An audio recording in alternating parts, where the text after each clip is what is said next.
why don't we get started? And for those of you who are on the call who don't know me, I'm Susan Elliott. I'm the president and CEO of the National Committee on American Foreign Policy. I know most of you are members, and we really appreciate the support that you continue to give us. And one of the things that we are trying to do, as you may have heard me talking with the general about in our conversation before we started, is to bring our programs to you in a virtual format. I think one of the strengths of our organization is how we bring people together.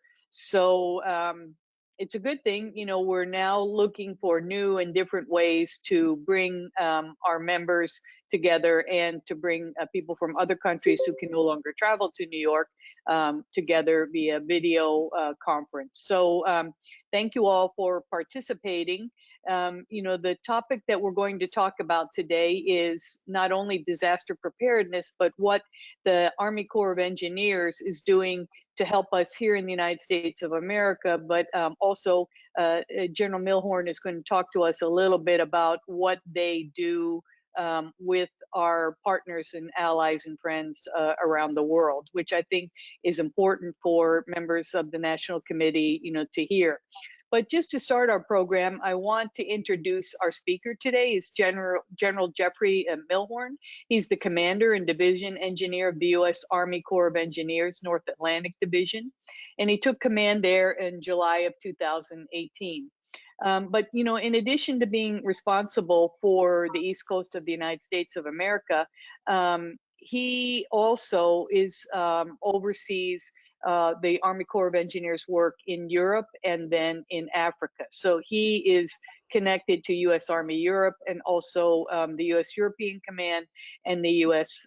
African Command.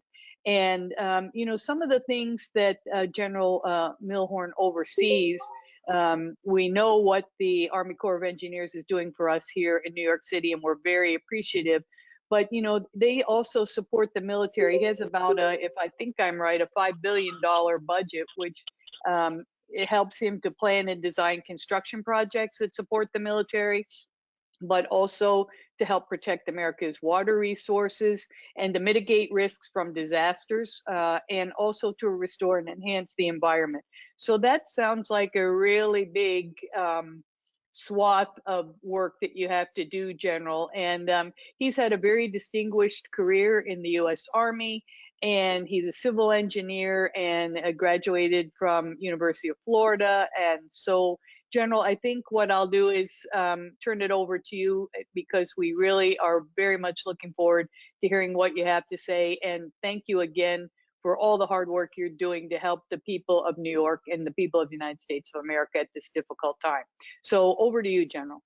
Ambassador, thank you so much. And again, thanks for the opportunity to join all of your colleagues and those who are online today, just to provide a description in terms of what we do. As you mentioned, certainly not only here in the continental United States and the United States and its territories, but really how we also serve as an enabler and often integrator across diplomacy sometimes, certainly the engineering defense responsibilities and the capacity and development regions or elements that we can assist and enable. If I might, just to let everybody know, I'm also based here in New York. I sit at the base of the Verrazano Bridge at a small installation called Fort Hamilton here in Bay Ridge, southern Brooklyn.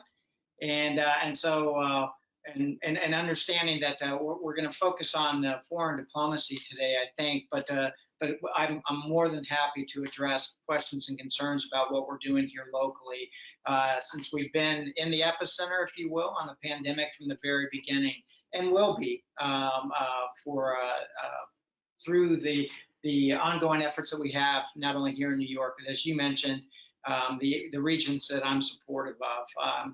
Based in Fort Hamilton, the U.S. Army Corps of Engineers North Atlantic Division consists of about 3,600 civilians and less than 100 military. We will surge additional resources as we need to during times of contingency response, disaster response. But for the most part, my organization is reflective of a largely civilian organization. consisting of professional engineers, architects, biologists, you name it. We've got numerous career fields within the Corps of Engineers, and we leverage those not only here in the United States, but can employ their capabilities and their expertise to develop capacity across and in support of our allies and partner nations that we work with routinely. Though my office, my headquarters is here in Brooklyn, I have 6 what we would refer to as subordinate commands or districts within the division, and they are headquartered in Boston, Massachusetts, or in Concord, Mass, Manhattan at 26 Federal Plaza, right there in the financial district.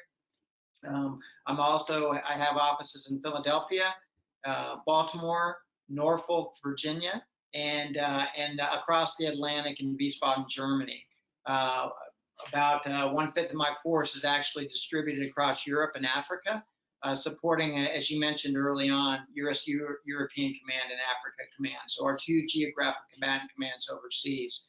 I would also mention that not only do we support those 2 geographic commands, but certainly based on where we sit and our responsibilities to support Northern Command here in the United States, and other functional commands such as Special Operations Command, deploying also our civilian and military workforce to Central Command in the Middle East as well. So we're really global in terms of our ability to support where required. Based here in Brooklyn and the region that I really cover down, really from the border of Canada along Vermont, New Hampshire, and Maine, all the way down along the eastern seaboard to the border of Virginia and North Carolina, and then certainly everything in between to include the National Capital Region and the major cities that we've described.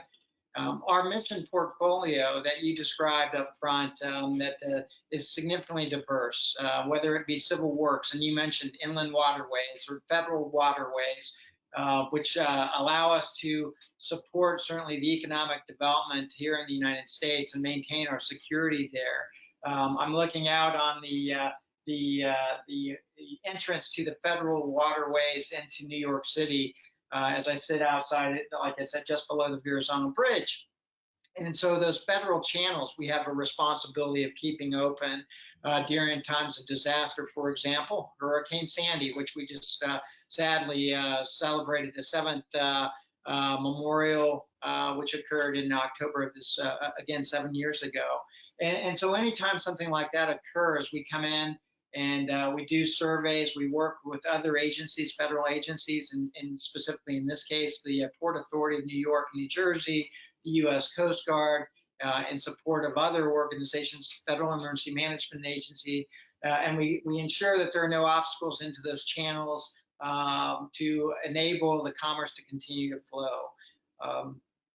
Similarly, in the inland waterways, we do the same thing along the mighty Mississippi River, not within my division, but certainly across the Corps of Engineers and other tributaries that we can constantly monitor, to include excessive flooding that occur and our support to those efforts. Other contingency responses, wildfires in California, earthquakes, hurricane devastation, coastal storm risk mitigation, flood risk mitigation. I mean, those are the efforts that our civil works programs are most widely known for and probably the least understood.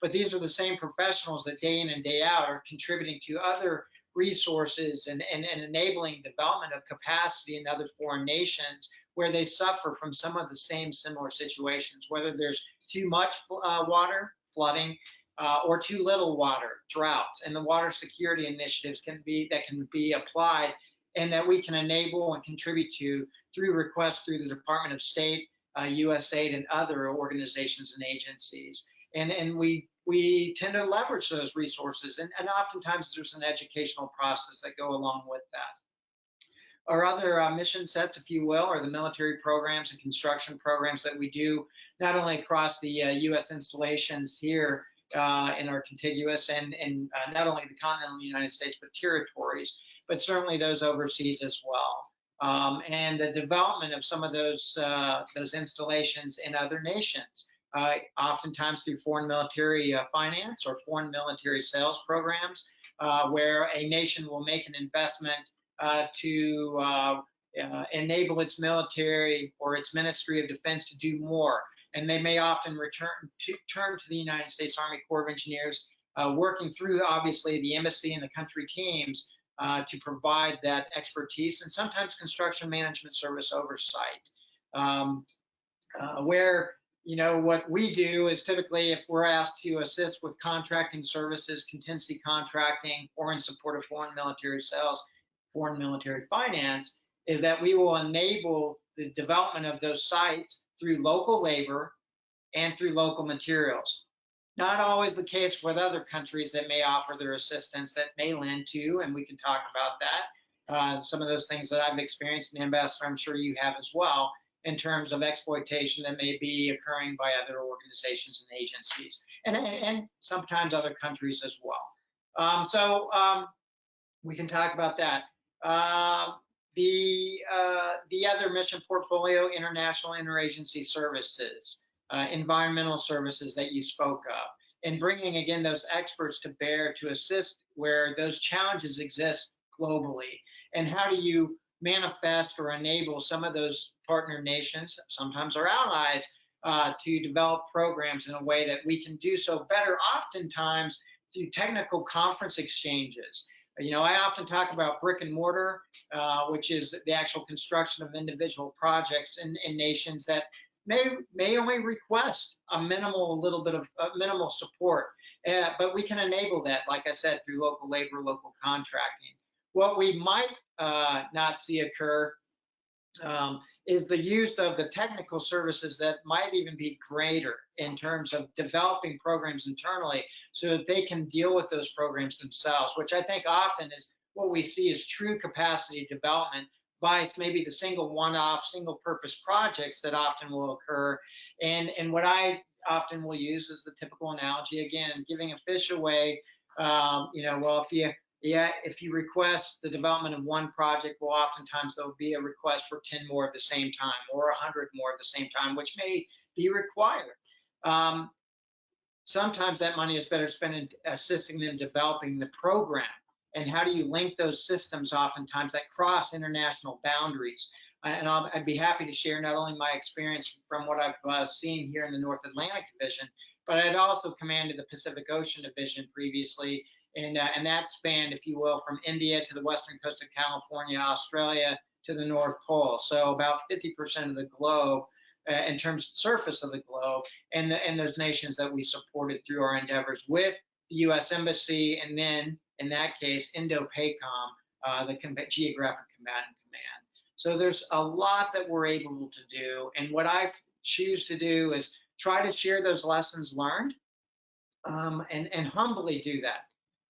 We have not always made the right calls about that. We have learned from our own mistakes, and so what we opt to do is share those lessons learned with other nations so that we can say, hey, don't fall into these various pitfalls, or be wary of some of these mistakes that you yourselves could make that we've already learned. And so it's through humility that we share that, not so much to say that we know best. I think that oftentimes is how that may be perceived, but that's not always the case. And so, Madam Ambassador, I offer that as my opening comments, and prepared really to go wherever you would like to carry the conversation, and certainly address any questions that the audience that is monitoring today may have.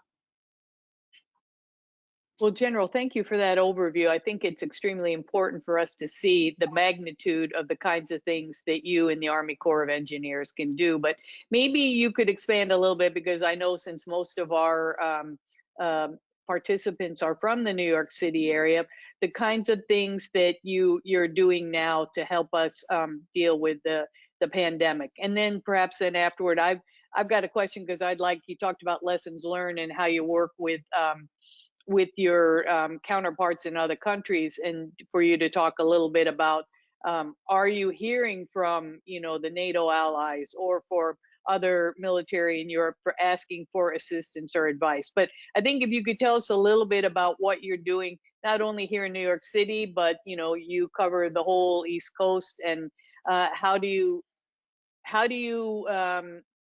well, how do you do what you do and get things together in, when there's so many competing demands on your time? Right. Well, I guess that to answer that one right off the bat is I've got to trust my subordinates and the organizations that work with me. I mean, we have so many just extraordinary professionals within our organization, and it's a team of teams effort. We recognize that. It's through the partnerships and the relationships that we've maintained for years, just based on where we currently live. We live in large cities, not on military installations. We work with our state agencies and federal partners, local communities routinely based on what we just do every day. To talk a little bit about, if you will, the pandemic and our response here locally. And I'll carry that back to share, in fact, even some of the lessons learned, in stride lessons learned. Some people might say, well, we're a little too close to be saying that, hey, are we really truly able to document some of the lessons learned? I'd say, yeah, we are, and we're able to share that rapidly, because as we're seeing these things transcend not only our own nation, but across the globe, there are some things that we want to be able to communicate with other nations in a manner. And that's why, us discussing with all of you today, looking for those opportunities later on this week, I'll be talking with the senior military committees of the United Nations. So I would, again, offer that opportunity to share these in-stride lessons learned with anybody that may have questions. And we're, again, it's a dialogue, because there are so many that are further ahead than we are, if you will. So listening to what they have to share as well is exceptionally important to us, because there are things that we can continue to learn from those that are doing themselves.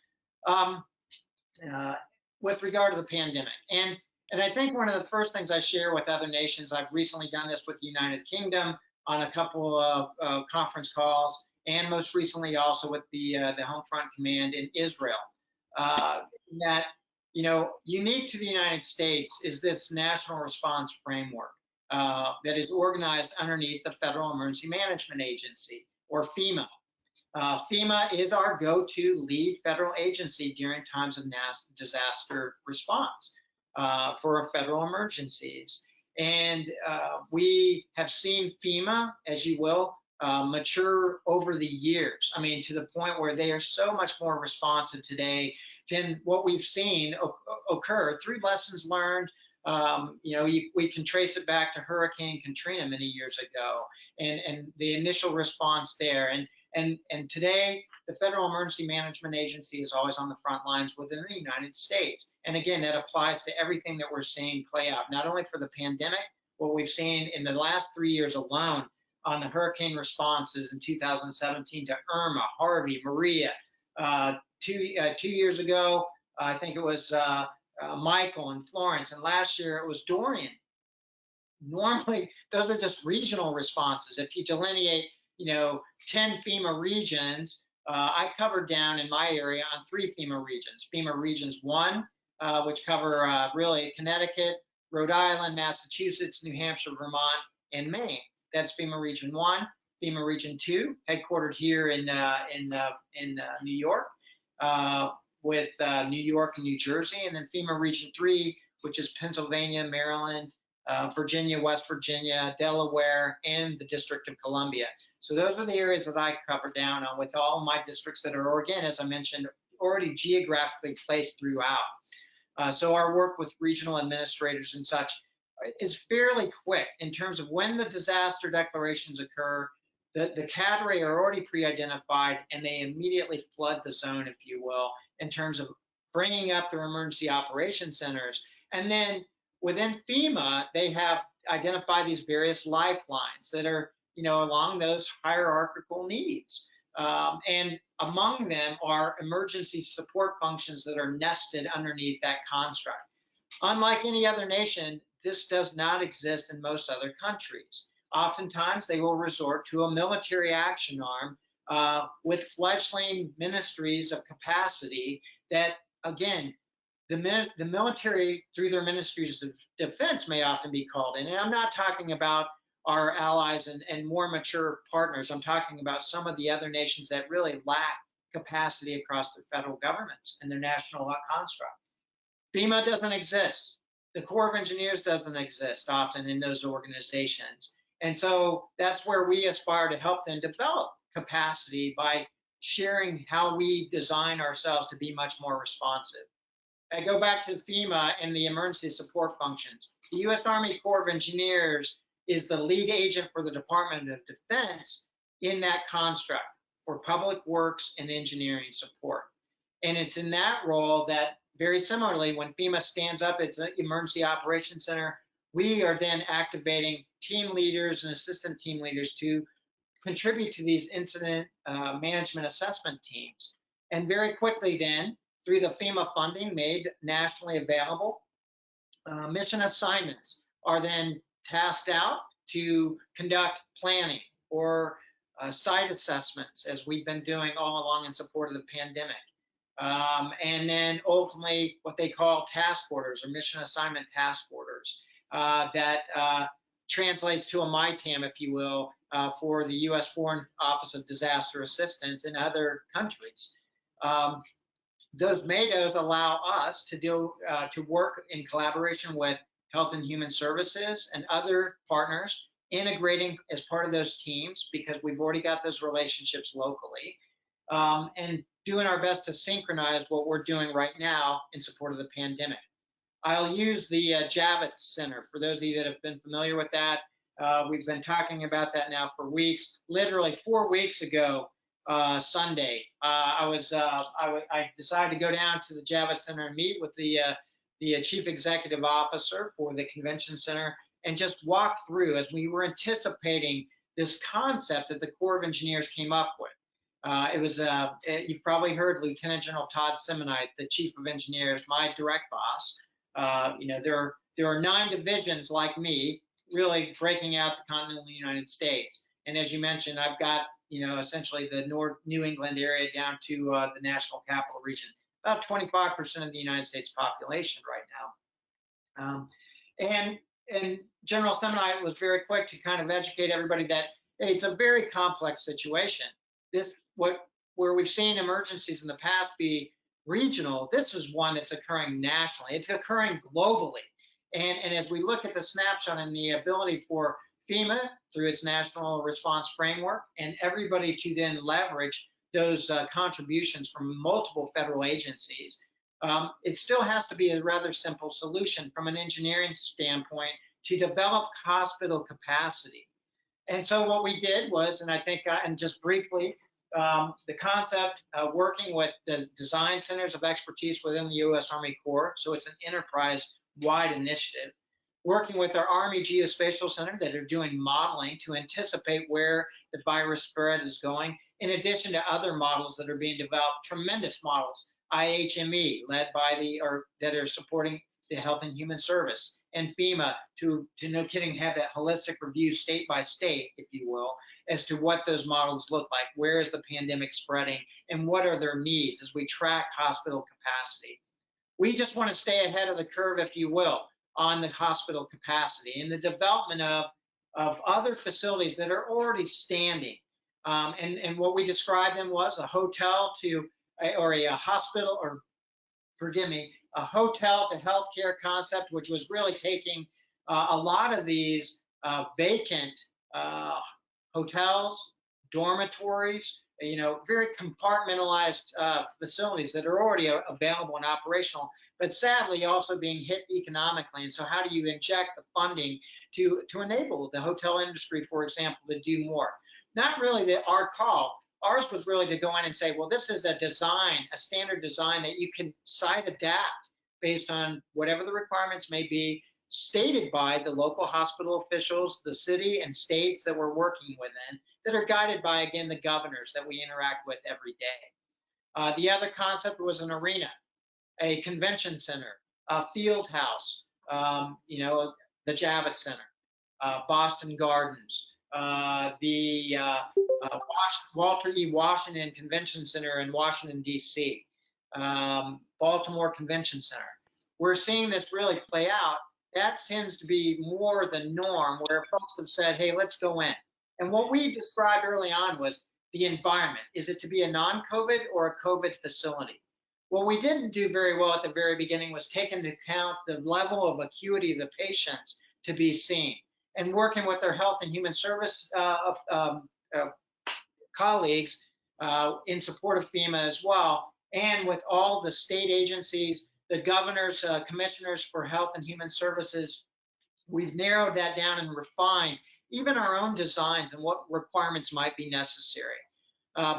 But we recognize that those requirements are defined by each of the individual states. And as they tend to watch the modeling and the anticipation of where the pandemic is spreading and the implications for consuming ICU beds in their hospitals, how can we develop that capacity to enable them to be able to take care of the patients as they come through their doors, or divert them to other locations, sometimes supported by the Department of Defense, as you're seeing that also play out. Direct requests sometimes from the governor to the President of the United States, and then a top-down directive working with, certainly direction with the Secretary of Defense and the Department of Defense, as well as North Command, or Northern Command, the Geographic Combatant Command, to apply those resources in a manner that support, again, the states based on the requirements that they have. And so we've been doing that, it seems like for months, but it's only been weeks. Again, working with all of our partners.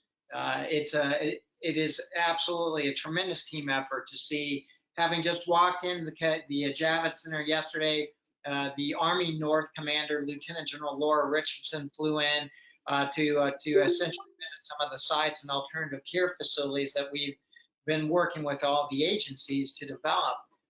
We donned our N95 masks, our surgical masks, and walked through the COVID spaces just even yesterday to look at how well the actions are ongoing with Army Field Hospital staff, Navy, Air Force, Army Reserve, and National Guard forces, as well as city nurses and doctors that are integrated, the public health service that are integrated in this endeavor. And we're also now starting to see additional capacity in terms of staff assistance being provided to the local city hospitals. So you'll see even uniformed service members going in to up to 11 or 12 hospitals through the Northwell Consortium here in New York City. And we're also starting to see a reverse flow of doctors and nurses, volunteers that are coming into the Javits Center as well. As you can imagine, I mean, it's still a state-owned facility, even though you have Department of Defense professionals working throughout. It is just an absolute team of teams approach. So I don't know if that paints a, it's hard for me to describe, but when you go in and you see the ICU patients coming in the door and going into ICU capable bed spaces, oxygen flow, just the services that are being provided. And again, we're working with the health professionals that do this in the private community, so that, again, when that transition should occur, and it will occur, because we're starting to see the flattening, if you will, the peak, attributed to certainly the volume that have been infected locally, but also the directions that the governor of the state of New York, other governors nationwide have taken for shelter in place, quarantine, isolation initiatives that are ongoing everywhere.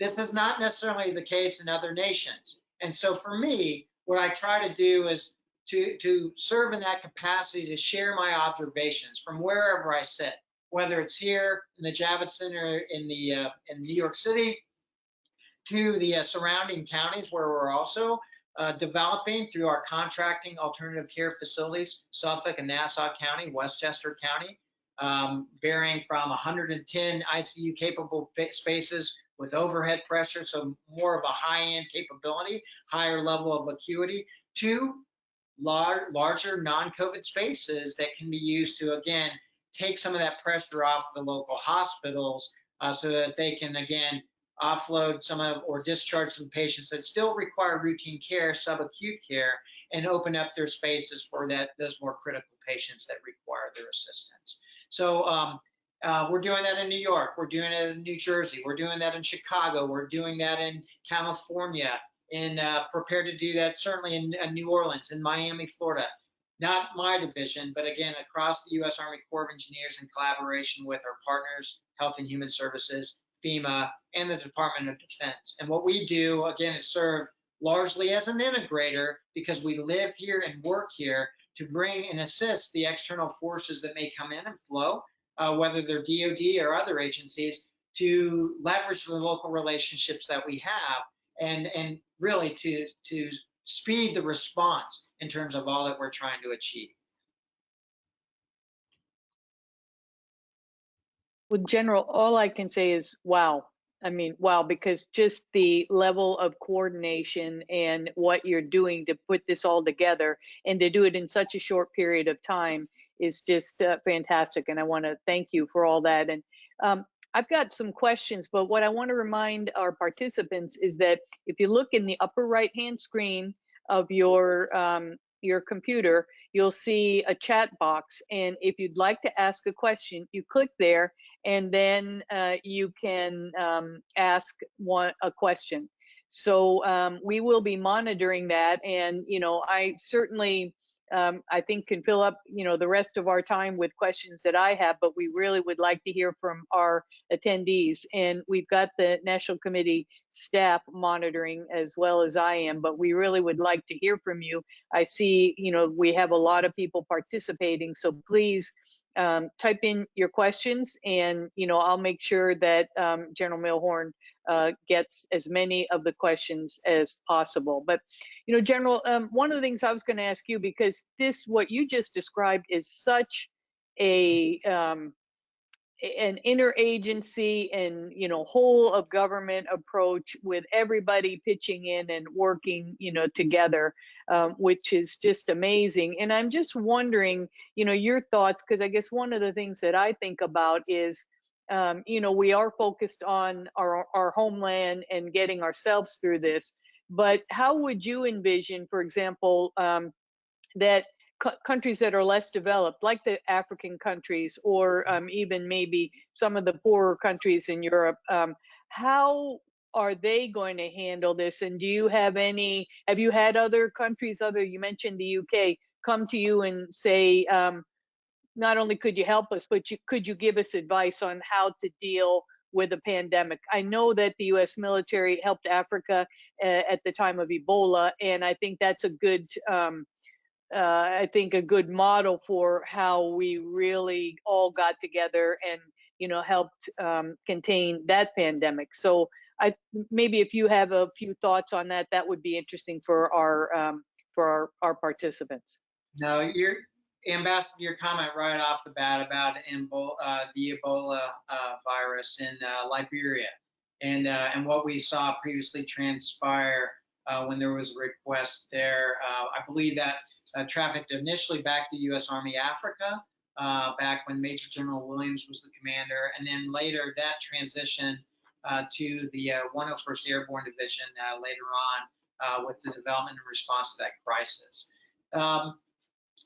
From my engineering perspective, what I am trying to share is the concept of support that we've been providing, and again, it goes to the degree, and you touched upon it, the degree of maturity that each of the countries maintain. Not all of them have the ability to set aside infrastructure or facilities that are readily available, whose power is consistent, their air systems that might be able to manage, if necessary, a negative overpressure construct. And so I think what we're able to share more is just our day-to-day practice of, well, how are we protecting ourselves? There's the blunting aspect of sheltering in place and really minimizing our traffic and maintaining the social distance, which may not be being conducted elsewhere. And if they're not being taught to being or educated at the lowest levels, those local levels, to prevent the spread in that manner, I'm sure that's not necessarily just a Department of Defense, and that isn't a Department of Defense response as much as it is probably the local government working with even our own embassy teams. And so what I strive to share is really our concept of support locally, but recognizing that requests for assistance usually start with the U.S. embassies through USAID, those agencies that are already forward, the whole of government, as you described, that are already there, the relationships that exist from people serving in those nations for years. And for us, it's just about reaching out and sharing what we're experiencing. I'm trying to do that through a direct, I in fact had a conference call with the deputy commander for U.S. European Command this last week, and his staff and the deputies for all the service components from all the joint services represented, to include the ambassador, our senior foreign policy advisor there. I asked and offered an opportunity to meet with the Office of Defense Cooperation, senior cooperation officers, the defense attaches that are often brought together in a forum so that, again, we can educate them and then make that resonantly available through the country teams. I've recently had the opportunity to do that in Ethiopia when I attended the African Land Forces Summit with, I think, 40 out of 54 nations were represented, which was pretty good. But we were also able to share what the Corps of Engineers can do from that technical assistance perspective, more so than just the brick and mortar type of construction projects, so that they can leverage that technical assistance that we can offer. But there's a variety of different ways. I believe that we need to open up the lines of communication, and that's why I opted to do so with the military committees from the United Nations and offer, again, if nothing more, advice and lessons learned. I am not certainly making a commitment on behalf of the Department of Defense. There are no resources assigned to that.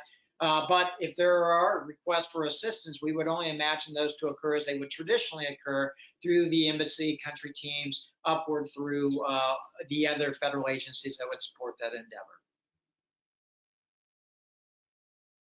Well, that would be even I realize you can't devote resources, but even just talking and giving advice like you offered to the UN Military Committee, I think that's extremely important in these kinds of times when it's unprecedented that we're all facing the same challenges, and just even talking things through and seeing how you organized, how you were able to bring people together to do the best that you can, and then to help other partners in capacity. And I think, having served at UCOM, I know exactly what you were talking about, but I think bringing together, the military advisors and the people that we have in our embassy, so that even if you don't talk to them, but you can disseminate information, and via the embassies, it's the whole of government approach, which I think is extremely important in terms of our foreign policy. I mean, that was one of the things that I really enjoyed about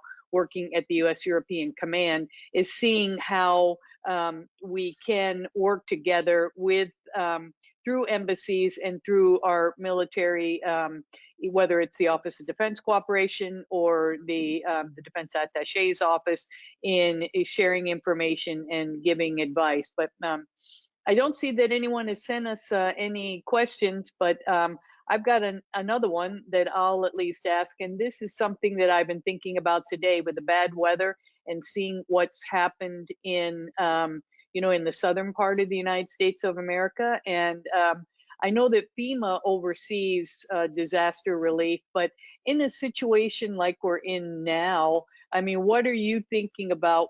How do we help people who are now being hit in a different way by a tornado or a natural disaster? How do you prioritize and make sure that we not only deal with the pandemic, but then how do we deal with people who are facing devastation from things like this tornado that just happened overnight? Right. So with regard to the enterprise, the U.S. Army Corps of Engineer enterprise, we are 36,000 strong, roughly just over 35,000 civilians, and I think our total numbers of military about 800. So we're able to leverage tremendous resources from across that size of an organization, and our response will be similar. It'll be similar to what we've done, whether it were the tornadoes in Nashville. When requested, certainly we would provide that same emergency support function support. Temporary housing, power, typically we're called in to assist with those efforts. And likewise, should we watch this play out, not only with what we're seeing in the Southeast right now, but hurricane season is literally 2 months away. And so we are anticipating not only where we're building these alternative care facilities or retrofitting the alternative care facilities, that we're monitoring that. Not only, I mean, I've got the storms, as you all are facing the same here in New York City. One or two of them may be subjected to the torrential downpour, could be minor flooding within the area. So we'll continue to monitor and provide the necessary support as needed to provide the capability and the operations within those facilities. So we're watching. We were listening. In fact, I was on a national call this morning at 9 o'clock, and that same question came up from Lieutenant General Simonite asking, all right, what are we seeing, and have there been any requests for assistance? Is FEMA looking at any mission assignments or mission assignment task orders to support those endeavors at this time? And so we are actually monitoring. It's almost being in a defensive stance where we're swiveling our chairs, making sure that we're prepared to support and anticipating those same needs.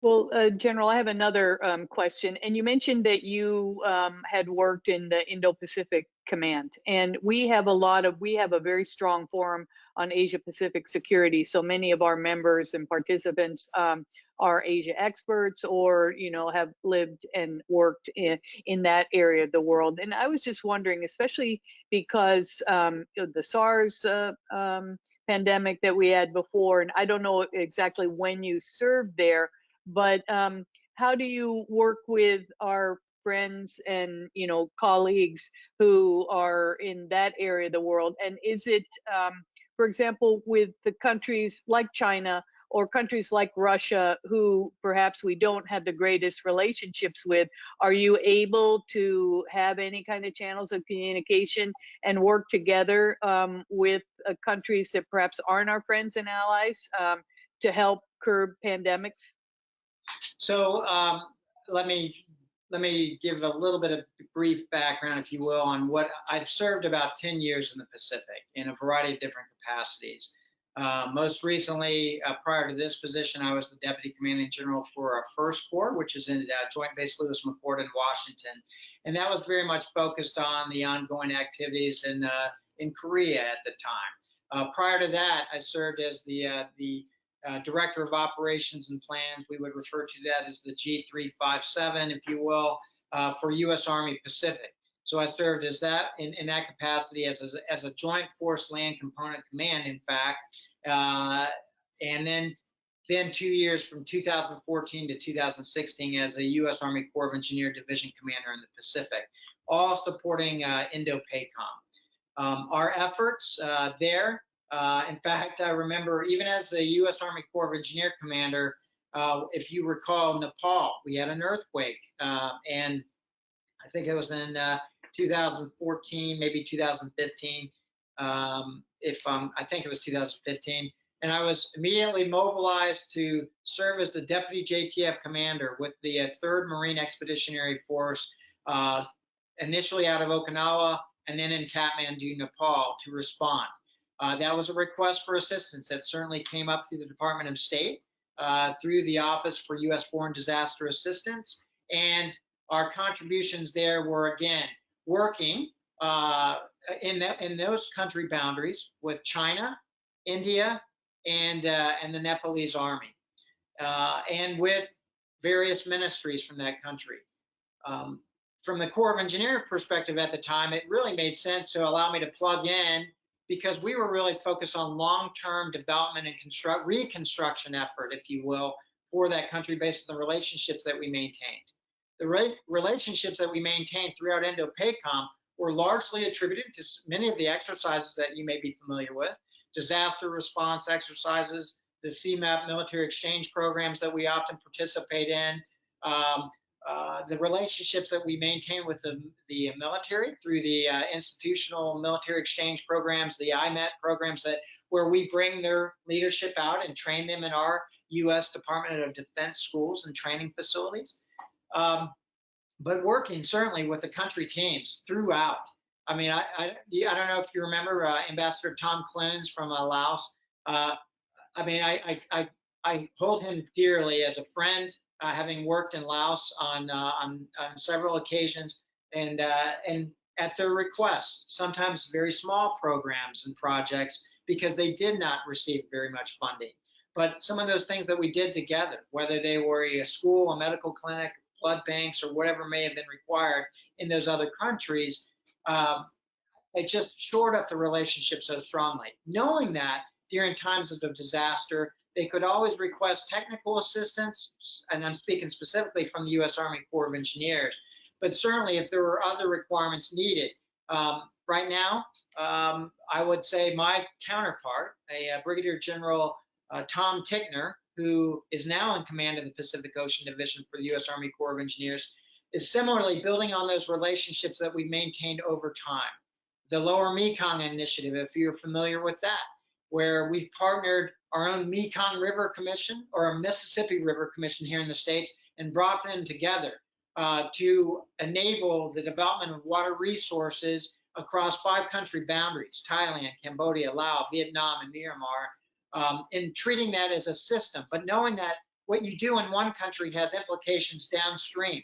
And so how do we work together across those transnational boundaries to share best practices to enable things such as water to flow through, sedimentation to flow through, essentially developing the Mekong River Delta in Vietnam, the breadbasket, allowing fish to transfer into Cambodia so that people can continue to fish and eat, by having other nations build things that are very focused on a singular purpose, power, if you will, the hydropower, where we've seen really predatory practices that you take all the energy away and sell it back to the people where you built this at 10 times the original price. Not very helpful, and certainly not in the best steward of partnership and the relationships that we maintain across the whole of government. The pandemic, we're working with our Asian partners.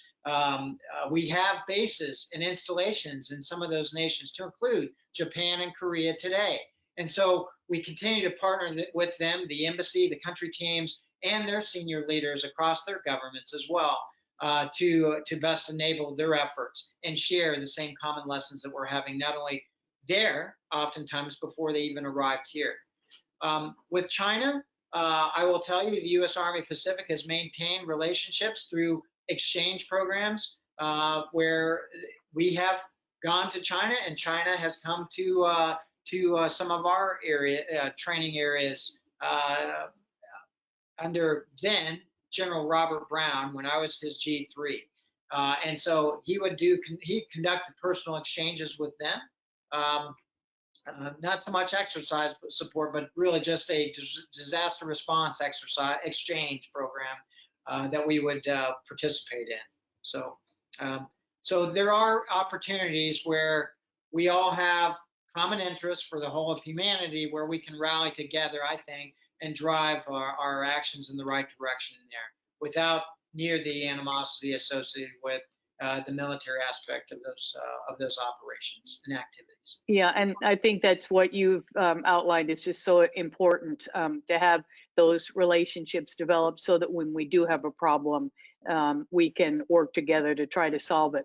So I do have a couple questions here now. I know we're getting short on time, but from one of our participants, just to say there's no end to our gratitude for all that you do, General. So thank you very much. But with regard to U.S. preparedness, both domestically and in its role internationally, what, in your opinion, is missing or requires attention for you and the Corps to do your work even more effectively, whether it's on a policy level or it's in structural holes in the system, preparedness, or reserve materials, interagency coordination?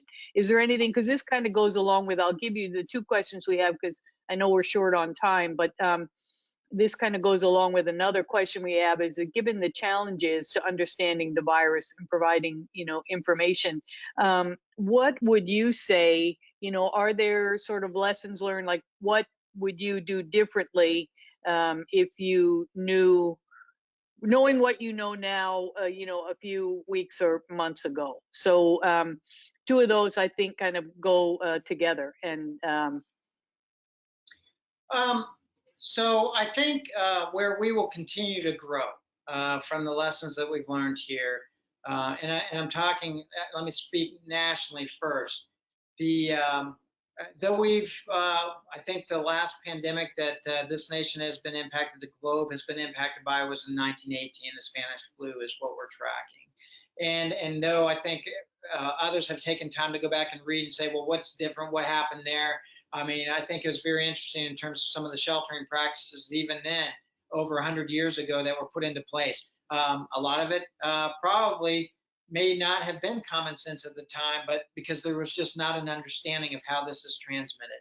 And I will tell you, our Center for Disease Control, again, Health and Human Services, national, certainly public, private, nonprofit organizations that are studying even this pandemic in terms of, how do we best anticipate what policy changes need to be made in the future? For me, it's still a little bit too close, I think, to tell you that there's any substantial policy gaps. Oftentimes, there's an education aspect of our national response framework that may, based on as folks come into the positions, and I'm not talking necessarily public, private, or nonprofit at this point in time, but there's an educational understanding of, okay, well, how do we respond to national emergencies? And there was a framework from the very beginning under FEMA and how we respond locally. I think our response, as I look at where we are today, our capacity exceeds oftentimes the staff and the medical supply capability as we develop spaces, if you will. It's very quick to go into an existing structure that is ready to receive, but we have to understand certainly the dynamics of the disease, the challenges faced by the health community, and so that lash up has got to occur very, very quickly. We came in with a very simple concept, but it has to be informed also by the health and human service professionals and those who live and work in the hospitals, because the dynamic changes every day. We can announce a number, if you will, of beds today, which may be at this height, but quite honestly, that could change tomorrow based on what the actual requirements are on the ground, and that changes routinely. And even our own ability to respond, and I know I'm speaking in uniform. Initially we all approached this from a non-COVID, thinking that would be the demand. The fastest response would be to take out patients that are really not affected by the pandemic and move them away into other areas, providing them the same level of care, if you will, but it's subacute care. They're not affected by the virus, and then we can very quickly then return them to a self-quarantine within their home spaces.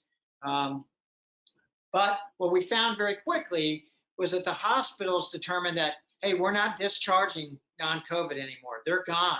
We've already done that. And so now there was a demand signal to say we need even the alternative care facilities that, whether we, through our contracting mechanisms, were developing, or the state and the cities were developing on their own in coordination with their own National Guard services and health and human professionals. Once they determined that they needed to change this to a COVID environment, we also had to then look at exclusion criteria internally to determine, okay, now that we're directed to include those types of patients, force protection for the healthcare providers, whether they're federal employees, public and private employees, that's all absolutely utmost in everybody's minds. The personal protective equipment, PPE, that everybody has to don, making sure that those supplies are readily available. I would tell you that in the future, I think that lessons learned for all of us will probably be national warehouses set aside with medical equipment in much greater volume.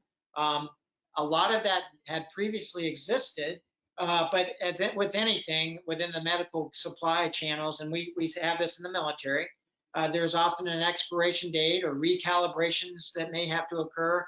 And there were conscious decisions that were made, certainly even by states, where some of those supplies were no longer required and maybe not invested upon. But now, as we look to the future, how do we set ourselves up for success for a future pandemic that it's not a matter of if, it's when it will occur again. And then how do we best posture ourselves in such a manner?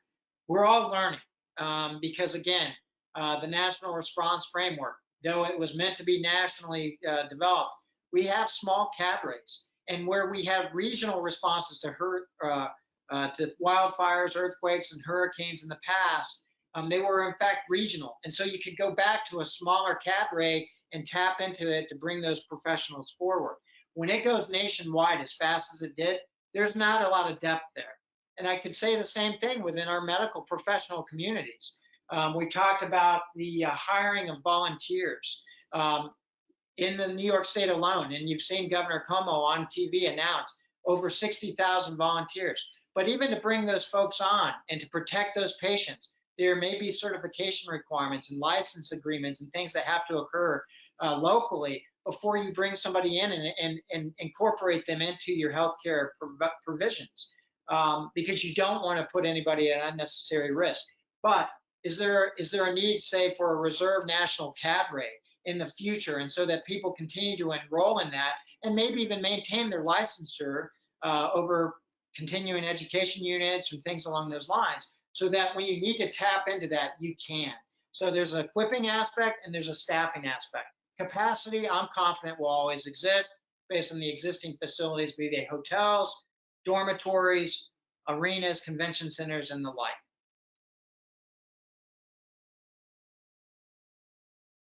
Well, thank you, General. We're just about out of time. So first of all, I want to say that I see from your last answer that you're already thinking about lessons learned and, thinking about how we can continue not only to fight this challenge that we face, but that, for future, that you've really thought things through. And I just want to say thank you so much for taking the time to talk with us, because I think, at least I can speak on behalf of our membership, that, hearing directly from you and hearing what you're doing and the ability that you have had to mobilize and to do things so quickly will make me sleep better tonight, because I know that you and the rest of our military and other colleagues in the interagency process are working hard to try to combat this pandemic and get our country, back to normal. So I want to thank you so much, not only for your service, but for, again, taking the time today to share all the hard work that you and your colleagues have been doing. And I look forward to meeting you in person, because I hope when this is all over, we can have you come back and have an in-person meeting with all the people who have been listening to you talk today. No. Madam Ambassador, thank you again for the opportunity. It's truly been an honor to spend some time with all of you to share really what we're doing, not only here in the United States and the U.S. territories, but certainly around the world. And really, that's really all I intend to do, is to continue to communicate, open those lines of communication up. And if there is a plea or a request for assistance, to leverage the relationships that we have across the whole of government, not only the federal, state, and local agencies, but across the globe. Many of us, such as yourself, routinely stay in contact with these people that we've that are our friends globally. Mm-hmm. And it is, I think, all of our responsibility to continue to maintain those lines of communication. And it doesn't matter where you sit. We ought to be more open with one another, especially when we're rallying behind humankind globally and some of the challenges that we face. It should not matter your ethnicity, your race, what gender you are, what orientation you maintain. It has no impact. These are human lives that we all strive to save, and we all have a responsibility to do the very best we can, 24 hours a day, 365 days a year. And we know that there are other disasters pending and looming and have occurred even this morning, as you mentioned, and there are more coming. Again, it's not a matter of if, it's when, and how are we best postured to respond together. So, ma'am, thank you so much.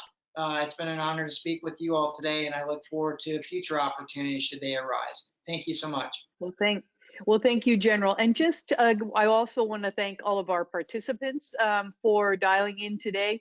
As I mentioned at the top of the program, this is really the first in what will be a series of many programs that we plan to do like this. And so thank you for joining, and watch our website and your email, because we will be having our next program will be in early May, and we're going to talk about something completely different. We're going to talk about relations with Russia and the START treaty. So we really thank you again, General, and Godspeed, and take care. Thank you, Ambassador. Thanks so much, and my blessings to all of your families.